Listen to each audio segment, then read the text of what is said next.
I'm not a Dusty lineup criticizer. It's too much energy to do this every single day. Like, I don't go on Twitter anymore. I've moved to Threads. I don't go on Threads anymore either, probably after a day, because look, man, he did a good job last year. He did a good job in the regular season. He did a good job in the postseason. I'm not saying I trust him implicitly, and there are moments where I'm like, what the hell? Why isn't Yainer Diaz playing the majority of games? I would say let's settle on he should be starting 3 out of every 5 games at catcher. And for the guys who really like Maldonado, they get to keep Maldonado. Maybe it's Framber Valdez. Maybe it's another starter out there. And then as far as the other games, you can work Yainer Diaz, especially with Yordan Alvarez out into the DH spot. There are probably ways that you can work him in to games at first base as well.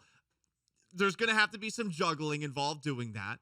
And when this team, if they ever are, is healthy, guess what? It's a problem of, okay, we actually have to figure this one out. All I'm asking is for him to play the majority of the games behind home plate. And I think a lot of people are asking the same question about Chas McCormick. Why isn't he playing the majority of games? We talked about it yesterday. You want to criticize Dusty's lineup? Yesterday, we found out that Chas McCormick wasn't going to play. And he finally addressed the elephant in the room because there was this rumor, and it feels off-brand for Dusty. The idea of Dusty Baker disliking anybody, including Rafael Montero, is hard for me to believe. I have a hard time believing that Dusty Baker holds animus in his heart towards any one of his players. But there was this report or rumor, and I forget who first floated it, that Dusty Baker doesn't like Chas McCormick. So before yesterday's game with McCormick out of the lineup, he was finally asked about it. This comes courtesy of Kimmy Davis. Chas is doing what I always, like we've seen him do. He was out for 20 days, and when he started over again, it was kind of like spring training for him. And so I had to break him in slowly. Some people think I don't like him. I don't know where the hell they get that from. But Can we pause for a second? Let's pause. I didn't know how bad the media laugh was there. And I'm wondering who they're all laughing at, because it's probably somebody that is in that circle who put that out into the universe. It went in like 2 waves. It was like one little kind of like an appropriate chuckle, and then just over the top, like the penguin, just. My God, it's not that funny, guys. Laugh tracks were a massive disservice to our collective IQ with those sitcom shows that they had back in the day. Watch Friends without a laugh track. Is it a good show? I don't know, but it's painfully awkward without a laugh track.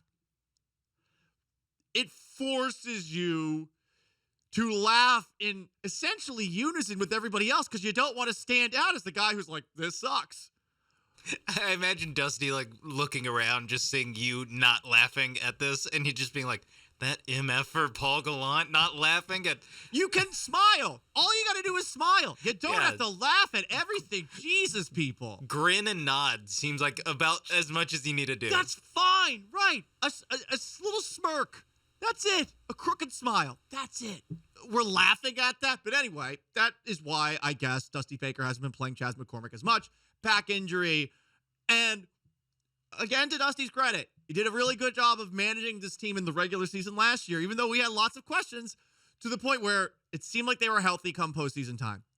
Is there a actual cause and effect, playing guys less, having them less injured for the playoffs? I don't know. It just feels like all of sports is sort of trending that way.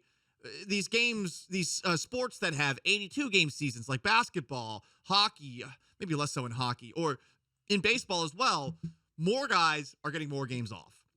It's for rest. I feel like I remember guys that weren't playing too long ago that were playing almost 162 games and they weren't getting hurt that much. And there was less science available. Maybe there is some science behind it. I don't know if there's a cause and effect. All I know is that you can give Dusty Baker credit for the way that he managed the lineup last year, because in the postseason, I felt like he got it right just about every single time. You're never going to go perfect, but as far as when to pull starters, yes, even in the games where Lance McCullers got shelled, Justin Verlander got shelled, I felt like he did a pretty good job the whole way through. So I'm not somebody that's beating the drum to criticize Dusty Baker for it. I just think, though, when Yainer Diaz has a 2-home run game, you got to find more ways to get him at the plate. That can be as a designated hitter as well. It can, especially with Yordan Alvarez out, and you do not want to rush Yordan Alvarez back. You do not want to rush Jose Altuve back.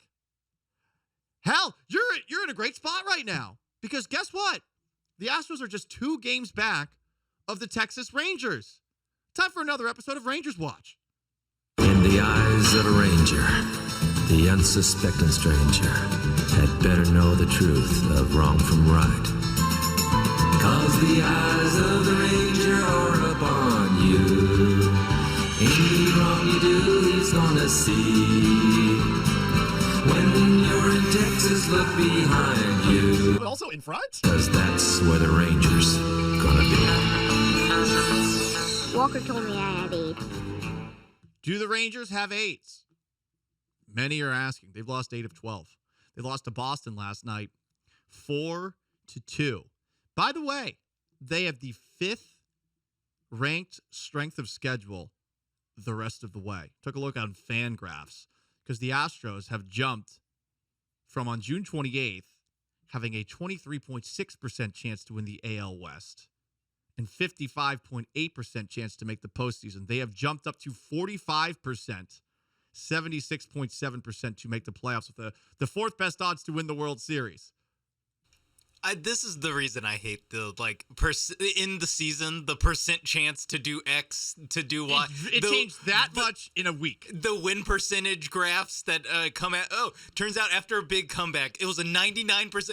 There's 7 of those every week in college football. It's not 99%. I'm so glad, Sean. I hate this. That you hate this because I also hate the Fangraphs thing. There were a couple of people posting last night the win probability changes in a baseball game, and I just said to myself, cool.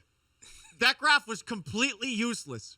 Whoever put in the data into that graph and then created a graphic from that graph, it was completely useless. Yeah, like no bleep that the Rangers lose. What'd you say they've lost 8 of 12. 8 of 12, and like, oh gee, they have a worse chance to win the AL West. They do. Cool. Now. They do. Yeah, no way.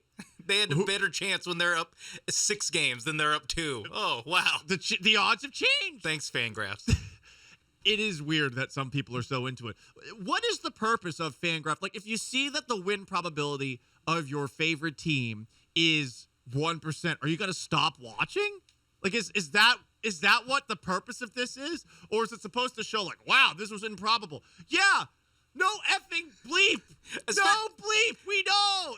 They do that with the Football. Amazon statistics in the NFL too. The catch probability. Shut the hell Oh, up. don't give they catch. They just throw any number up there. Like, yeah. Tyler Lockett, like over the shoulder catch, like 21%. Like, really? Not 25, not 28, not 42.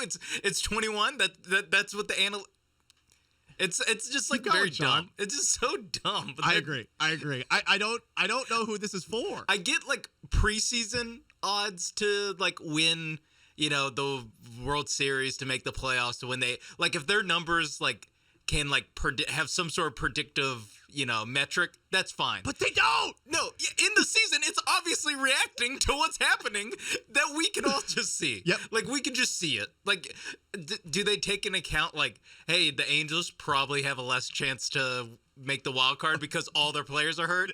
Like thanks, Fangraphs. Thanks for telling me that. But you need to look at Fangraphs to confirm. You need the data. See, this is the problem. Sometimes sports talk is really effing simple. And I'm not saying it's speak for your pizza style simple, where the loudest man wins, though that does seem to be the model that people are going towards now. We'll talk about that at some point during the show. People are looking for like 30-second clips that are like, whoa, what did he say? That's where we're going here. But sometimes it's so simple. Sometimes we don't need to take a look at advanced statistics. And I know that a lot of the analytically minded people get mad when you say that. That's not to say that the stuff that you're looking at has zero value whatsoever, though I would argue that win probabilities and catch probabilities are just pointless statistics. Like, hey, did you watch the play? I don't need to see the number to know that something is improbable, whether it takes place over a couple of weeks across a sport or if it takes place in an individual moment in a sport. So I'm wondering who that is for. sometimes it's just as simple as what's right in front of you. And yeah, the Astros are playing well, so their odds are going up to win the AL West. The Rangers are playing poorly. Their odds are going down. It's going to be a dogfight probably the rest of the way, but the Astros' strength of schedule the rest of the way, 21st, Rangers 5th. I feel better and better by the day. It's amazing how far a week has taken us.